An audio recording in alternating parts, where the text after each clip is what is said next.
Chapter 8 The Betrothal. When the Viscount was at the gates of the city, the guards would not let him in until he said the captain had fallen from his horse and was in a hurry to summon the doctors. He couldn't find them as quickly as he wanted, because they were all with the emperor and his daughter. When they had taken care of the emperor, they took everything they needed for Trnt. They did not dare to tell the emperor that his captain was injured, but the Viscount did everything he could to see the princess, so that he could tell Trnt how she was. When she had regained consciousness, she opened her eyes and said, "Is the one who holds my soul captive dead? Tell me quickly, I beg you, because if he's dead, I want to die with him." The empress, who was upset by all the anguish she felt for her daughter, could not understand her, and she asked what she had said. The duchess was holding on her knees, and she answered the empress, "My lady, the princess is asking if the rat is dead." The princess, her eyes closed again, said, "I didn't say that. I asked if the one who is my hope is dead." The duchess answered in a loud voice, "He's not dead. They never caught him." And turning to the empress, she said, "She's delirious. This illness has affected has the effect of turning the wisest people into madmen who don't know what they're saying." Her delirium subsided, and the two doctors went with the Viscount and the Duke. When the princess found out, she cried, "Oh, my lord Trnt, father of chivalry, now the lineage of Roskilde has fallen, and the house of Brittany has lost so much. You are dead, dead! For anyone who has fallen from as great a height as you cannot hope to live long. Why couldn't I have suffered the harm, since I was the cause, and you would find yourself free from these dangers?" The duchess was very agitated, both because of the princess's illness and Trnt's injury. She did not want to say anything more for fear of the maidens who were near by. The doctors left quickly without saying anything to the emperor, so that he would not have a relapse, because his constitution was very delicate. When the doctors reached Trnt, they found him lying on a bed in great pain. They looked at his leg and found it completely broken, the bones protruding from the flesh. With their ministrations, Trnt fainted 3 times, and each time they had to revive him.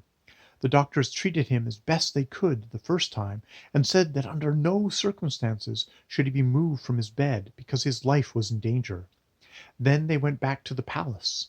The emperor asked them where they had been, since he had not seen them at mealtime. One of them answered, "My lord, your captain has been injured. We went to Belstar to minister to him." The emperor said, "And how was he hurt?" "My lord," said the doctor, "they say that early this morning he left the city to go where his horses are, so that Monday morning everyone would be ready to leave. He was riding a Sicilian horse, and galloping along the road he fell in a trench and hurt his leg." "Holy Virgin Mary," said the emperor, "Trnt has no lack of troubles. I want to see him immediately." When the doctors heard the emperor's decision, that he wanted to leave, they detained him for a day so that he would have time to recover. The emperor saw that the doctors advised against it, so he decided to stay. He went to the princess's chambers to ask her about her illness and to explain what had happened to Trnt. What grief the princess felt in her heart, but she did not dare show it for fear of her father, and her own pain seemed as nothing when she thought of Trnt's suffering. The emperor stayed with his daughter until dinner time. The following day, seeing the doctors pass by from a window and knowing that they were going to see Trnt, he called to them to wait. Then he mounted and went with them and saw their second treatment. From what he saw, he understood at once that Trnt would not be able to go to the encampment for a long time. When they had finished their treatment, the emperor said, "I can't begin to tell you how much grief I feel. As soon as I heard about your injury, I knew that how great my misfortune was, because I had placed all my hope in your leadership. I had envisioned the blood of those cruel enemies of mine, and of the holy Catholic faith being shed by the strength of your arm and the blow of your sword. But now, when they hear that you are not there, they will be afraid of no one, and will overrun my entire empire." Trnt said weakly, "My lord, you don't need my sword and my leadership. In your empire you have courageous knights who can take on an enemy right now. But it only seems right to me, since you are pressing me so much, that I should go to the camp. My lord, I will be ready to go on the day we had set." When the emperor heard him say that, he was very happy, and he took his leave and returned to the city. When the empress saw him, she said, "My lord, tell us the truth about our captain. How is he? Is he near death, or is there hope for him?" In the presence of the princess and the maidens, the emperor said to the empress, "My lady, I don't think he's in danger of dying, but there is no doubt that he's in a bad way. The bones in his legs are sticking out through the skin, and it's a terrible sight to see. But he says he's ready to leave Monday." "Holy Mother of Jesus," said the princess, "what is your majesty trying to do? You want a man who is so badly hurt that he's at death's door to go to the encampment and end his days while he's on the road? How can he help the soldiers? Do you want to put his life and the entire empire in danger too? No, my lord, there's no way to fight these battles. It's better to have him alive than dead, because with him living all your enemies will be afraid, and once he's dead, they won't be afraid of anything." The emperor went into the council chamber where they were waiting for him, and they all agreed from what he had seen of Trnt that he should not be moved. After the emperor had left Belstar, where Trnt was, Trnt immediately ordered a box be made so that he could be carried in it. When it was Sunday evening and the duke and all the others had gone back to the city, and without anyone knowing of it except Hippolytus, Trnt ordered the viscount and Lord Argamont to not disturb him until they were ready to depart. They had not an inkling that Trnt would commit such an act of folly as to leave. Trnt gave one doctor a large amount of money to go with him, but the other doctor ordered him not to move and would not go along. Trnt had them put him in the box, and using shafts to carry it on their shoulders, they left for the encampment. Before he left, he ordered them to tell everyone who came from the city that since he had not been able to sleep at night, he was resting. Some who came to see him went back, and others stayed, waiting for him to awaken. When it was noon, the Duke of Macedonia, who was a close relative, as was the Viscount, wanted to go inside. Saying that anyone who was wounded should not sleep so much, they forced their way in and discovered that he was gone. They quickly mounted their horses and rode after him, and they sent word to the emperor, telling him how his captain had obeyed his command, and cursing the emperor and all of his kind. When the emperor heard the news, he said, "By the living God, he carries out his promise." When the duke and the viscount overtook him and learned that he had passed out on the road 5 times, they reprimanded the doctor and Hippolytus, and they said they cared nothing for him. "And you, Hippolytus," said the duke, "of our lineage Rosca Salada, and of the kindred of Brittany, to allow our master and lord to leave.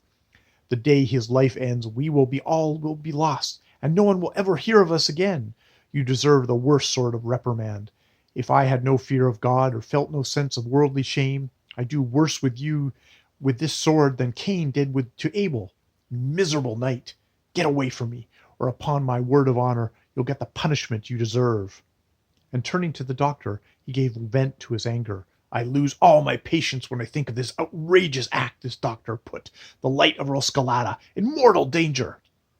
And the duke rode furiously at the doctor, his sword raised, while the doctor attempted to flee to save his miserable skin, but it gained him nothing, because when he reached him, he brought the sword down on his head so hard it split it in half, down to his shoulders, and his brains flew out. When the emperor received news of the death of such a singular doctor, he quickly rode to Trnt, and found him in a hermitage, where the duke had put him. There he was been given everything he needed. When the emperor saw Trnt's condition, he took great pity, and had all his doctors come there to see how his leg was. The doctors found it much worse, and they told him that if he had gone 1 league further, either he would have died or had to have his leg cut off. All the barons in the empire came to see him.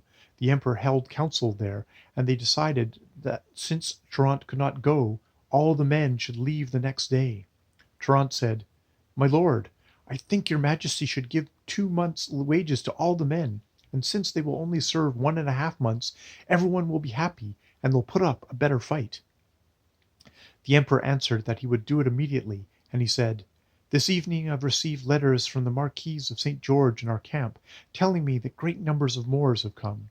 It says here that the king of Jerusalem, who is cousin of the Grand Carmany, has come, and with him are his wife and children, and some 60,000 soldiers from the land of Endas, a very fertile and abundant province. As soon as a male child is born there, he is raised with great care. When he is 10 years old, they teach him to ride and to fence. Then they teach him to fight and throw a lance. And last, they teach him how to butcher, so that he gets used to cutting up meat and will not be afraid of spilling blood. This makes them cruel, and when they are in battle or capture Christians, they quarter them and haven't the slightest feeling of pity about flesh or blood. The king of Lower India has come here, and they say he is the brother of the prisoner from Upper India. He is a very rich man, and he's bringing 45,000 soldiers with him. Another king, called Menador, has come with 37,000 soldiers. The king of Damascus has come with 55,000.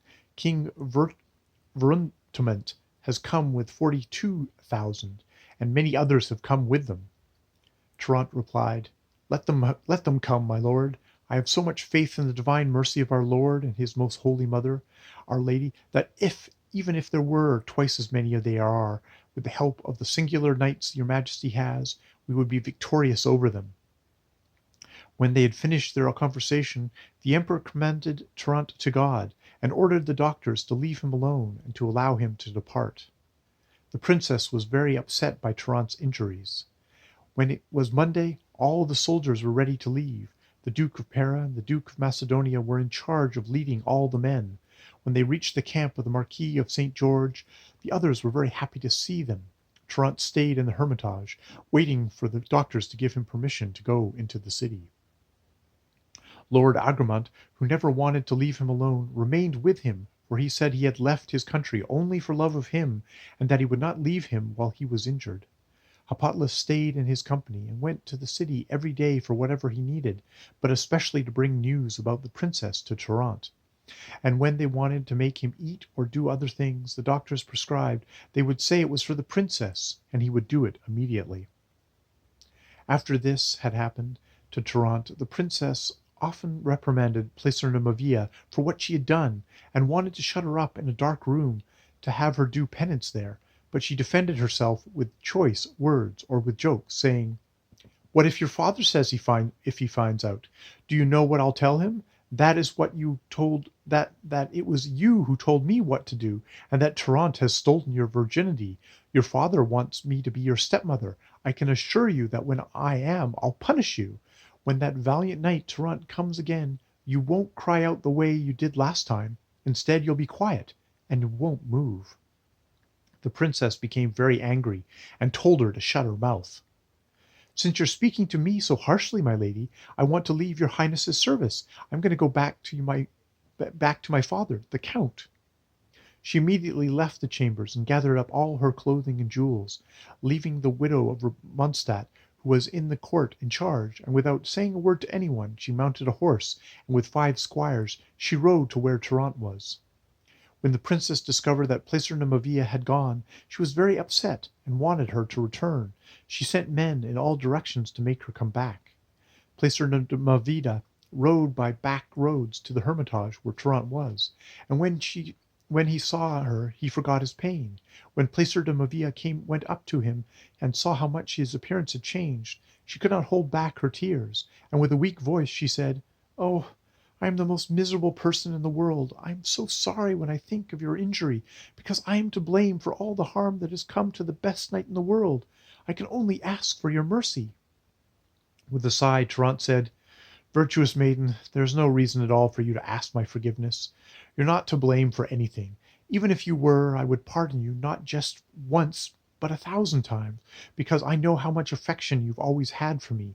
I won't say another word about this, because I want to know what the princess has been doing while I've been gone. I'm sure her highness's love has grown weak, and she probably doesn't want to see me again." Placernomavia, with a smile, told him she was very happy to do him such a service, and in a soft voice she said, "After you left, there was so much shouting and such a tumult in the palace that the emperor got out of bed. He went looking through all the rooms furiously, with a sword in his hand, saying whether it was a mouse or a man, he would kill it without mercy. The empress went back to her chambers to sleep. The lovesick widow went to the princess with her own wickedness, because she is related to the old witch who brings only harm to those who love her. With a false expression of compassion on her face, she told her, 'My lady, I saw Trnt lower himself by a rope, and halfway down it broke, and he fell from such a height, and that he was smashed to pieces. and she began to wail very loudly. When the princess heard the news, she could only say, "Jesus, Jesus, Jesus," 3 times, and immediately her spirit left her. I don't know where it went or on what business, because she was senseless for 3 hours. All the doctors came, but they couldn't revive her, and at that moment the emperor thought he was losing everything that nature and fortune had given him, and the tumult and cries in the palace were even greater than they had been the first time. Then she told him everything she and the princess had said to each other. All her anger is feigned. She can't make up her mind about how to behave the first time she sees you, whether or not to show you that she is bothered by your injury, because she says that if she smiles at you, you'll want to come back every day, and if she doesn't, you'll be angry with her. Trnt replied, "What crime does her highness say that I've been committed, beside loving her? Her majesty would do me a great favor if she would grant me a visit. I believe that then most of her anger would disappear." Placer de Mavilla answered, "My lord, do me a favor. Write her a letter, and I'll work with her so that she'll give you an answer. That way you'll be able to know what she is thinking." As they were talking, the men that the princess had sent in search of Placer de Mavilla entered the chamber. When they saw her, they told her that the princess had ordered them to do. Placer de Mavilla answered, "Tell my lady that she can't force me to serve her. I want to go to my parents' home." "If I had found you some place else," said the knight, "I would have forced you to go back, but I don't imagine the captain will be happy if the princess's will isn't carried out, and as a virtuous knight, he will take care of the situation." "I don't doubt for a minute," said Trnt, "that my lady will be served in every way. This maiden will quickly go with you." Trnt had ink and paper brought, and with great pain he felt in his leg. He could not write as well as he wanted to, but in spite of his injury, he wrote the following words of love. "Who knows the great perfection that I see in your majesty, and in no one else? The fear I have of not having your highness's love makes me feel twice as much pain, because if I lost your majesty, I would lose everything. You must know that in you all perfection is contained. My petition is based on that moment when you heard about my injury and said, 'Jesus, Jesus, Jesus,' which has moved me deeply." When Placer de Mavilla had left Trnt, and the princess knew that she was coming, she ran to the landing of the stairs and said to her, "Oh, my beloved sister, what made you so angry that you wanted to leave me?" "Why, my lady," said Placer de Mavilla, "your excellency swept me from your mind, and didn't want to see me again." The princess took her by the hand and led her to the bedchamber. She turned to the men who had brought her and thanked them. When they were inside the chambers, the princess said, "Don't you know, Placer de Mavilla, that disagreements between parents and their children often reach heights of anger, and that the same thing happens between brothers or sisters? Even if you and I had words, that's no reason for you to be angry with me. You know very well that I love you more than all the maidens in the world, and you know all my secrets, as you do my heart." "Your majesty spins very fine words," said Placer de Mavilla, "but your actions are bad. You want to believe Widow Repose and all her wickedness, and you won't listen to me or to anyone else. She was the cause of all this trouble. I remember that night when my lord Trnt broke his leg, and your highness fainted. There was nothing but tears and anguish, but the widow was the only one who was glad. Your excellency has many virtues, but you lack patience." "Stop talking about these things now," said the princess. "Tell me about Trnt. How is he? When can I see him? The happiness he brings me makes me think about him more than I would like to." "Since the time he left you, all the memories of your high excellency make him sigh and grieve. You can be sure that no one deserves you as much as Trnt does, and he sends you this letter." The princess took it very happily, and when she had read it, she decided to write an answer. "I tried to beg you several times not to steal my chastity, and if my words did not move you to pity, my tears should have, but you brought so much pain to your princess. The sound of my last words was carried to the ears of Widow Repose, and the empress came. I don't know how it was that I said, 'Jesus, Jesus, Jesus,' and I threw myself in the duchess's lap because I hated life." When she had finished her answer, she gave it to Hippolytus. When Hippolytus returned to Trnt, he gave him the letter. Trnt was very pleased to get it. He had paper and ink brought to him, and despite his injury, he wrote the following letter. Now is the time when all things are at rest, except I am awake, thinking of your highness and how you have forgotten about all the years I have been in love with you. But I give thanks to God for allowing me to know a maiden who is so full of perfection, and I see full well that no one but myself deserves your majesty's beauty. If you feel that I am worthy of reply, I am prepared to obey everything your excellency commands me. When Trnt had finished writing the letter, he gave it to Hippolytus and begged him to give it to the princess in Placer de Mavilla's presence, and to get a reply, if possible. Hippolytus gave the letter to the princess as he had been commanded, and the princess took it, very pleased. As the empress came to see her daughter at that moment, she could not read it immediately. But when she saw that the empress was engaged in conversation with Hippolytus, asking him about Trnt's injury, and him answering her, the princess got up from where she had been sitting, and went into her chamber with Placer de Mavilla to read the letter. After they had spoken at length about Trnt's illness, the empress said to Hippolytus, "Your face looks quite altered, Hippolytus, thin and discolored. The illness of such a valiant knight as Trnt must bring grief to all his relatives. I have been suffering greatly too. At night I wake up, filled with anxiety. Then, after I remember his injury, I go back to sleep." Hippolytus quickly answered, "If I were near a lady, and found myself in her bed, I wouldn't let her have as much rest as your majesty gets, no matter how deeply she slept. But it doesn't surprise me in your majesty. You sleep alone, and no one says a word to you. That's what is making my face so thin, not Trnt's illness. Every day I ask our Lord with all my heart to take away these painful thoughts that I keep having. Only those who know what love is have a real knowledge of what suffering means." The empress presumed that Hippolytus must be in love, and that all the sadness in his face was nothing but the passion of love. She thought also that since Placer de Mavilla had said many times that she loved Hippolytus, she must be the one he was troubled about, and the empress unhesitatingly asked Hippolytus who the lady was that was causing him so much grief. "Tell me, who is bringing you so much sadness?" "My bitter misfortune," said Hippolytus, "and here, where I am, don't let your majesty think that my life is less danger than Trnt's." "In case you should tell me," said the empress, "I would keep it to myself always." "Who would dare reveal his grief to a lady of such excellence?" "There is no one," said the empress, "who should not listen to what another wants to say, and the loftier one's position, the more humbly he should listen." "My lady," said Hippolytus, "since you want to know, it's love that I have, and it's not clothing that I can remove." "I'm not lacking in knowledge," said the empress, "about what you're saying. You're saying you're in love, and I ask you, with whom?" "I don't have my 5 senses," said Hippolytus, "to tell you." "O man of little understanding," said the empress, "why don't you say what it is that's making you suffer?"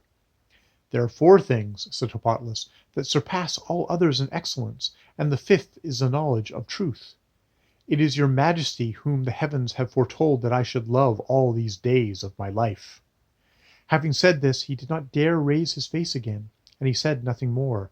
As he was leaving, the empress called him, but because of his shame he would not dare turn around.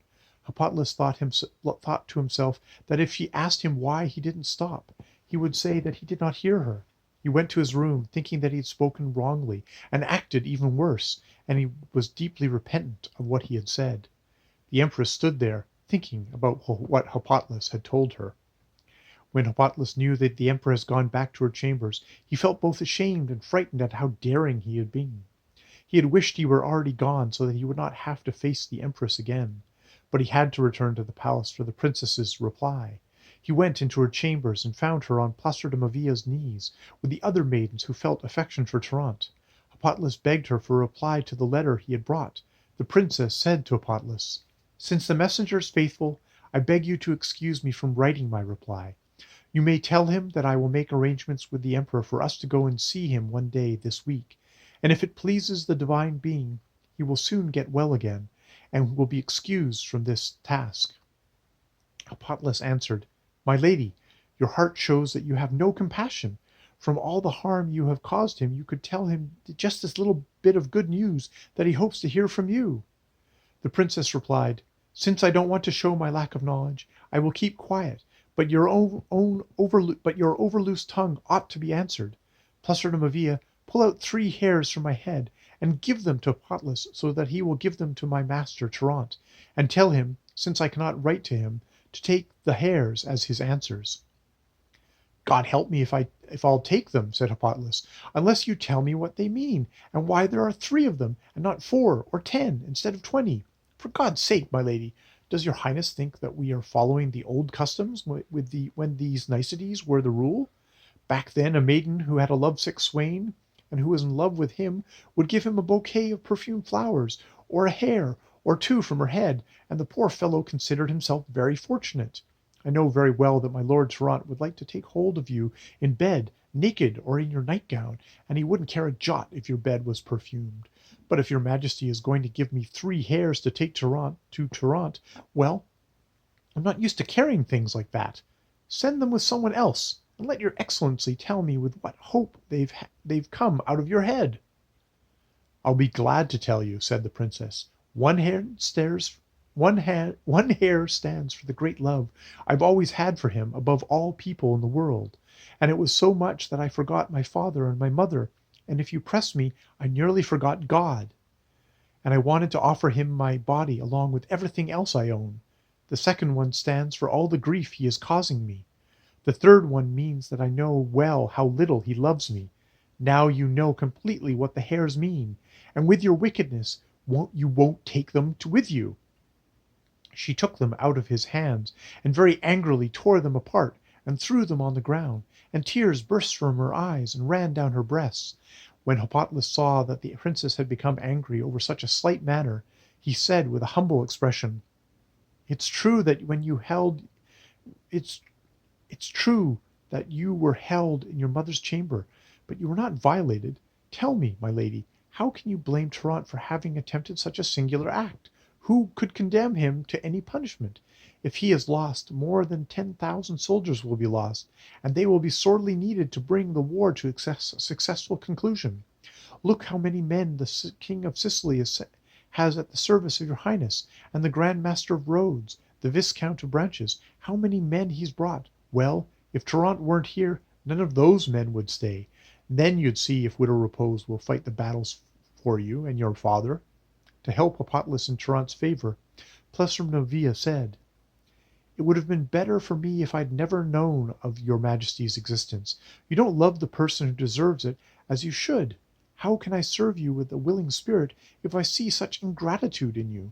If your excellency could feel that glory that many maidens have experienced, if God could grant that I might show you the glory that lovers feel in this life, and the pleasures it brings with it, then you would be worthy of being among the privileged ones who have been loved well, and you would be deserving of eternal praises in this life. But your excellency is like a person who smells the odor of meat, but does not taste it. If your highness would taste its sweetness and the pleasure it brings in this instance, when you died, you would rise again in glorious renown. But, my lady, since I see that you don't love my Lord Trnt, there's no reason for you to love any of his men. There will come a time when you will cry over him and his friends, and you'll tear your eyes from your face and curse the day and night for the rest of your life.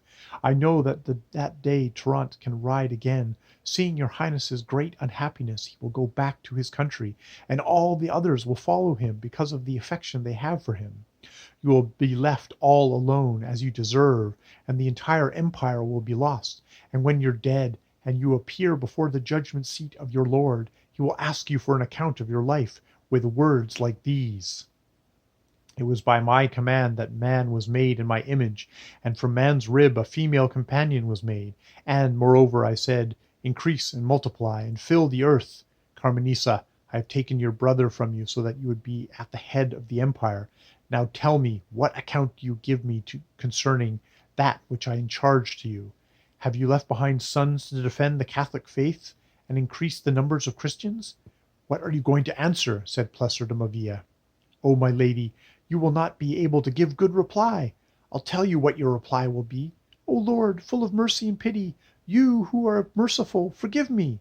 And the guardian angel will make you say these words: It is true, Lord, that I loved a knight who was very virtuous in arms, whom your holy majesty sent us to rescue your Christian people from the hands of the infidel. I loved him and held him in great devotion, and I wanted him for a husband, as my beloved, and I had a maiden in my service whose name was Placernamovida, who always gave me good advice and did not want to accept it, but I did not want to accept it. She put him in my bed one night, and like a fool, I cried out. When I realized what was happening, I stopped shouting and was quiet. A widow who had heard me scream began to cry out and woke up the entire palace. So great a deal of anguish and pain followed because of my fear. Later, they begged me to give in to the night, but I never would. And they'll have to leave you in hell along with Ritter Repose. And when I leave this life, there will be a great celebration in paradise, and they will give me a seat in the eternal glory of the highest as an obedient daughter, and I will be crowned with the other saints. The emperor entered the room without anyone seeing him. He stayed near his daughter for a little while, and then he took Hippolytus by the hand, and they spoke of the war and of the captain's illness. As they were talking, they passed through a room where the empress was, and at that moment Hippolytus would have liked to have been a day's journey away. When she saw him, she smiled and looked at him fondly. Then she got up from where she was sitting and approached the emperor, and the three of them stood, talking of many things. They dwelt especially on the cruel misfortune in which their son departed from this miserable world in the flower of his youth, and the empress began to cry. Many old knights who formed part of the council entered the chamber, and they consoled the empress. Then they told Hippolytus of the great valor the emperor had shown when they brought him the news that his son had died. The good man, on hearing of the death of his son, had answered the cardinal and the others who brought him the news. Be assured that what you are telling me is nothing is new, because I bore him to die. It is the law of nature to receive life, and to relinquish it when it is asked of us. The emperor withdrew to one side of the chamber to speak with some of his council, and Hippolytus remained with the empress. When she saw that he was silent, she thought it must be because he felt embarrassed, and she said, "Although I can't speak to you in as fine a manner as I would like, you will understand it much better than my lips could express it. I beg you to tell me who made you say what you did. Tell me if it came from your master Trnt, so that if I decided to love you, he could make better use of the power that he wants. I'm dying to know." Hippolytus quickly replied, lowering his voice, "I tell you everything. I was with the emperor, and we came into these chambers, and when I saw your majesty, I nearly fell to the ground. I was afraid the emperor would notice, because at that moment fear and shame were battling within me. Afterwards I sighed, and I saw that your majesty was laughing pleasantly at my side. My lady, I beg you not to make me say anything further, but command me to do anything dangerous, and your majesty will see how steadfast Hippolytus is. As for what your majesty said about Trnt, I swear to you that neither Trnt nor my confessor, which is even worse, knew any such thing about me."